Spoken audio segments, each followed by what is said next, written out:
अरे बच्चों, आ गए आप सब।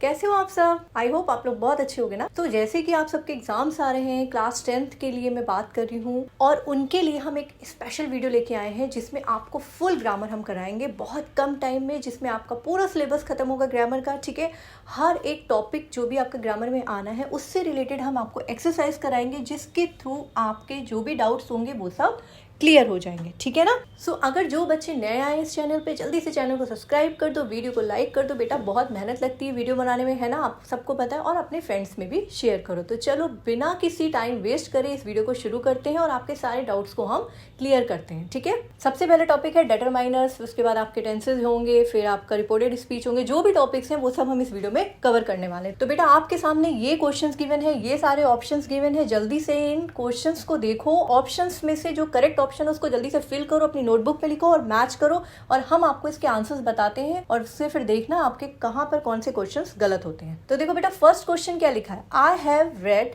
Dash interesting book about space exploration, right. अब देखो यहाँ पर ऑप्शंस गिवन है, यहाँ पर एनी तो आएगा नहीं, मच नहीं आएगा, बिकॉज मच लगता है अनकाउंटेबल नाउन के साथ, मैनी लगता है काउंटेबल नाउन के साथ, दाया नहीं है। तो बिकॉज इंटरेस्टिंग है, राइट, यहाँ पे वर्बल आ रहा है तो यहाँ पर एक की बात हो रही है। So I have read, the correct option is an interesting book about space. समझ में आ गई बात बेटा आपको। नेक्स्ट क्वेश्चन देखो क्या लिखा है, there are only dash cookies left in the jar. Means कुछ कुकीज, मतलब कुछ समझ लो ना के बराबर कुकीज रह गई, ये आपने पढ़ा होगा। ठीक है, डिटरमाइनर्स में। तो यहाँ पर क्या आएगा, देखो बेटा लिटिल तो आएगा नहीं, बिकॉज लिटिल हमेशा अनकाउंटेबल नाउन के साथ लगता है।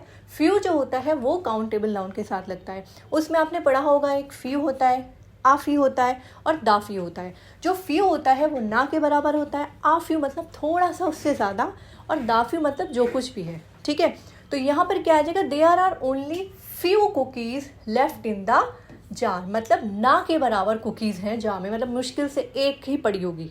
आगे बात समझ में। तो ये आप डिफरेंस याद रखना, लिटिल लगता है अनकाउंटेबल नाउन के साथ और फ्यू लगता है काउंटेबल नाउन के साथ, जिसको आप गिन सकते हो। चलिए थर्ड क्वेश्चन देखिए क्या लिखा बेटा, she didn't give me dash advice on the project.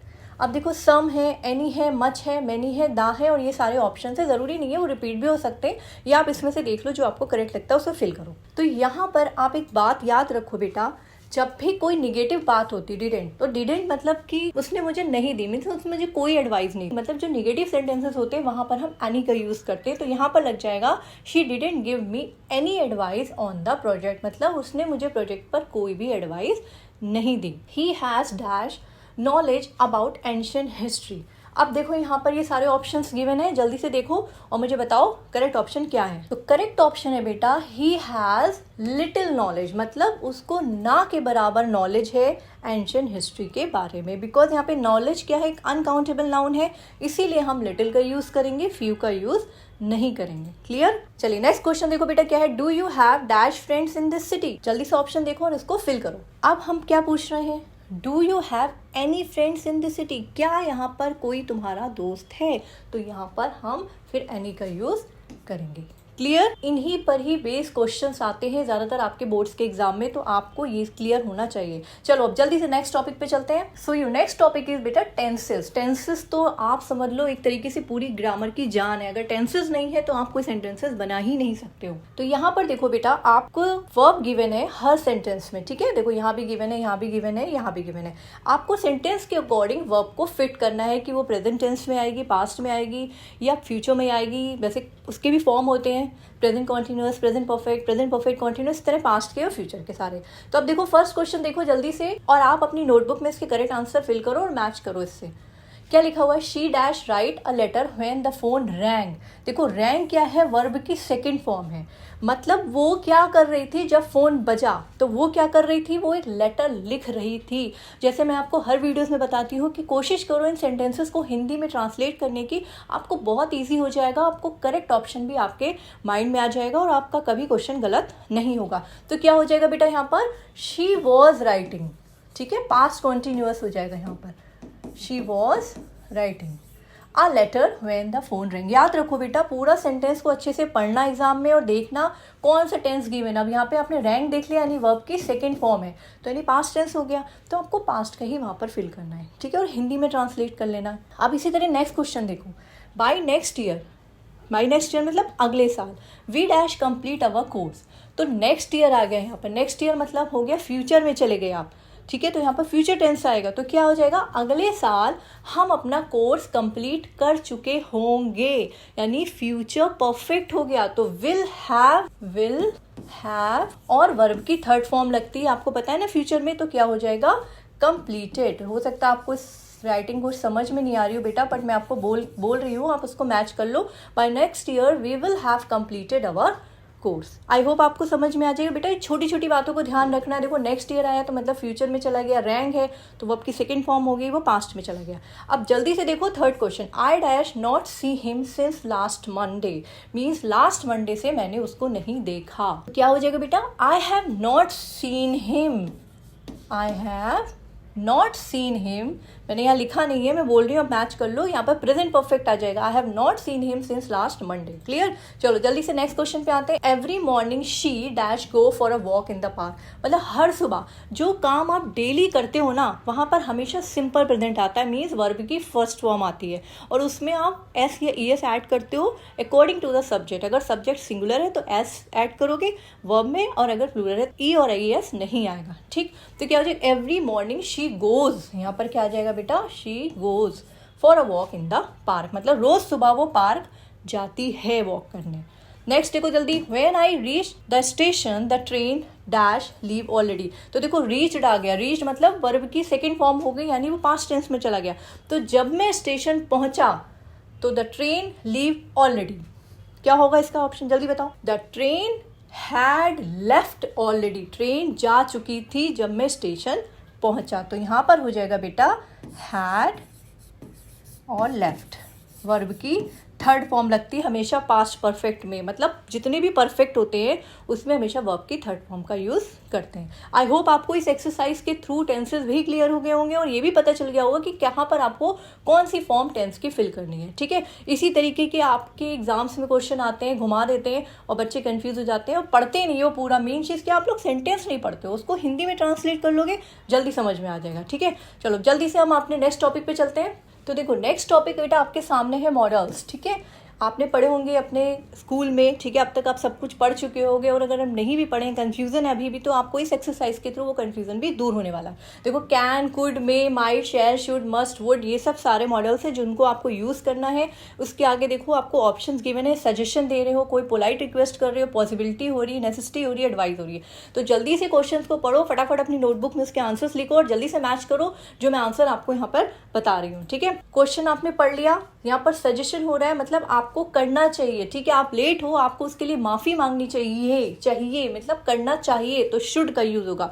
तो फर्स्ट में क्या आ जाएगा बेटा, शुड, मतलब कि आपको काम करना चाहिए, कोई भी गलती होगी उसके लिए आपको माफी मांगनी चाहिए, या तुमको यहाँ जाना चाहिए, यू शुड गो देयर, तो वहां पर शुड आएगा, मतलब चाहिए, हिंदी में इसको चाहिए बोलते हैं। सेकंड देखो बेटा क्या लिखा है, dash you open the window please. अब यहाँ पर प्लीज आ गया, मीन्स यू आर रिक्वेस्टिंग, आप रिक्वेस्ट कर रहे हो। तो जब आप प्लीज करते हो तब आप क्या करोगे, यहाँ पर जल्दी देखो ये सारे ऑप्शन हैं, फिल करो। तो द करेक्ट ऑप्शन है, जब आपको किसी से रिक्वेस्ट करनी होती है तब हम कुड का यूज करते हैं, तो यहाँ पर आ जाएगा कुड, ठीक है। वैसे कुड पास्ट में होता है कैन का, लेकिन जब हमको बहुत पोलाइटली बात करनी होती है किसी से या कुछ लेना होता है किसी से, तो हम कुड का यूज करते हैं। तो could you open the window please, क्या आप प्लीज ये विंडो को ओपन कर सकते हैं, ठीक है। चलो जल्दी से नेक्स्ट देखो क्या लिखा है, he be at home but I am not sure, possibility हो रही है यहाँ पर, ऑप्शन है, जल्दी से फिल करो। तो द करेक्ट ऑप्शन इज बेटा might, he might be at home, शायद वो घर पे हो सकता है, मुझे श्योर नहीं है, क्लियर। चलो नेक्स्ट देखो क्या लिखा है, we dash follow traffic rules for safety, यहाँ पे नेसेसिटी की बात आ रही है, तो यहाँ पर क्या आ रहा है, हमको क्या, जल्दी बताओ। तो जो हमें पक्का करना चाहिए, मतलब ये रूल्स एंड रेगुलेशन है जो हमको फॉलो करना चाहिए, वहां पे हमें मस्ट का यूज करती है, तो क्या आ जाएगा, we must follow traffic rules for safety, ठीक है। जल्दी से नेक्स्ट देखो क्या लिखा है, if I were you I dash take the job, advice दे रहे हो यहाँ पर, तो क्या लिखोगे, जल्दी बताओ। If I were you I would take the job, means यहाँ पर क्या आ जाएगा, वुड, मतलब अगर मैं तुम होता, मतलब अगर मैं तुम्हारे तरह होता, तुम्हारी जगह होता, तो मैं जॉब ले लेता। ठीक है, क्लियर हो गया आपको एक्सरसाइज के थ्रू, मॉडल्स भी क्लियर हो गए। अभी भी डाउट है तो कमेंट सेक्शन पे लिखो, बताओ आपको किस चीज़ की डाउट है, उस पर एक अलग से वीडियो बनाएंगे। सो बेटा नेक्स्ट क्वेश्चन देखो, सब्जेक्ट वर्ब कॉनकर्ड। ठीक है, ये इसमें बच्चे बहुत ज़्यादा कंफ्यूज होते हैं, ये समझ में नहीं आता वर्ब कौन सी लगानी है, सिंगुलर लगानी है, प्लूरल लगानी है, ईदर नीदर है तो वहाँ पे क्या लगानी है। तो इस एक्सरसाइज के थ्रू, ये 5 क्वेश्चन के थ्रू आपको ये भी क्लियर हो जाएगा। अगर आपको और ऐसी प्रैक्टिस चाहिए, ठीक है, जो मैम आपको करा सकती है, तो आप जल्दी से कमेंट बॉक्स पे लिखो, आपको हम और एक्सरसाइज लेके आएंगे जिससे आपकी प्रैक्टिस बहुत अच्छे से हो जाए और आपको बोर्ड्स के एग्जाम्स में बहुत अच्छे मार्क्स मिले। अब देखो फर्स्ट क्वेश्चन देखो और बहुत अच्छे से समझना, मैंने ऑलरेडी इस पर एक वीडियो बनाई हुई है यूट्यूब पर, आप चाहो तो उसको भी अच्छे से देख सकते हो, उसके भी आप रूल्स को और अच्छे से अपने माइंड में बैठा सकते हो ताकि आपको एग्जाम में कोई गलती ना हो। तो चलो फर्स्ट क्वेश्चन देखो क्या लिखा था, teacher as well as a student. अब देखो जहां भी बेटा आप एज वेल एज देखोगे, अब यहाँ पर 2 सब्जेक्ट है, द टीचर है, द स्टूडेंट्स है, तो जिन बच्चों को नहीं पता होगा वो क्या देखेंगे, स्टूडेंट्स है, अच्छा बहुत सारे हैं तो आर लगा देंगे, तो वो गलत होगा। जहां भी कहीं एज वेल एज होता है तो फर्स्ट सब्जेक्ट के अकॉर्डिंग वर्ब लगता है, और फर्स्ट सब्जेक्ट है द टीचर, तो टीचर क्या है, सिंगुलर, तो हमेशा इज आएगा। ठीक है, अगर ये प्लूरल होता तब आप यहाँ आर का यूज करते, but the teacher is a singular subject, then you have to use is. ठीक है, आर का यूज नहीं करना है।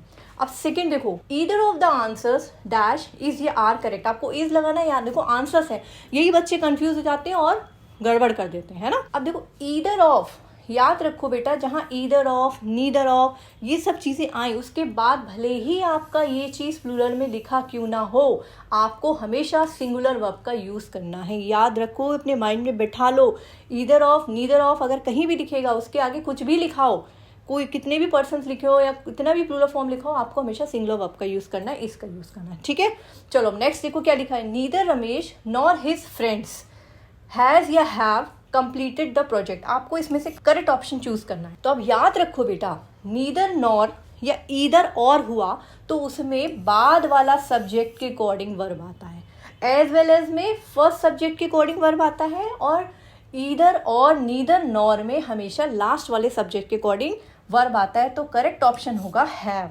तो neither Ramesh nor his friends have completed the project. I hope आपको क्लियर हो गया होगा ये, है ना। तो मैंने बोला है अगर जिसको नहीं भी क्लियर हुआ है, मेरी जाके वीडियो देखो, उसमें आपको अच्छे से क्लियर हो जाएगा। अब देखो नेक्स्ट क्वेश्चन देखो, one of my friends dash lives in Delhi. अब देखो वन ऑफ माई फ्रेंड्स, यहाँ देखो बच्चे क्या देखेंगे, अच्छा फ्रेंड्स यानी बहुत सारे हैं, तो क्या गड़बड़ कर देंगे, प्लूरल लगा देंगे यानी लिव लगा देंगे, जो कि गलत होगा। ये नहीं लगेगा, क्या लगेगा, लिव्स लगेगा, क्योंकि वन ऑफ, ठीक है, ये वन ऑफ है, वन ऑफ, तो यानी एक की बात हो रही है, तो यहाँ पर लिव्स आएगा, सिंगुलर वर्ब आएगी। क्लियर। वैसे ही मैंने बताया था ईदर ऑफ, नीदर ऑफ होगा, भले ही प्लूरल वर्ब हो, लेकिन आपको सिंगुलर वर्ब का यूज करना है। ठीक है, चलो नेक्स्ट देखो जल्दी से क्या लिखा है, the news dash is are shocking. अब यहाँ पर न्यूज है, आप लोग के दिमाग में एक चीज बैठ जाती है कि भाई जहाँ पर एस है लास्ट में प्लूरल वर्ब है, बट ऐसा नहीं होता बेटा। ठीक है, तो यहाँ पर क्या आ जाएगा, the news is shocking. News एक है, भले इसके आगे एस लिखा है, बट न्यूज वो एक ही है।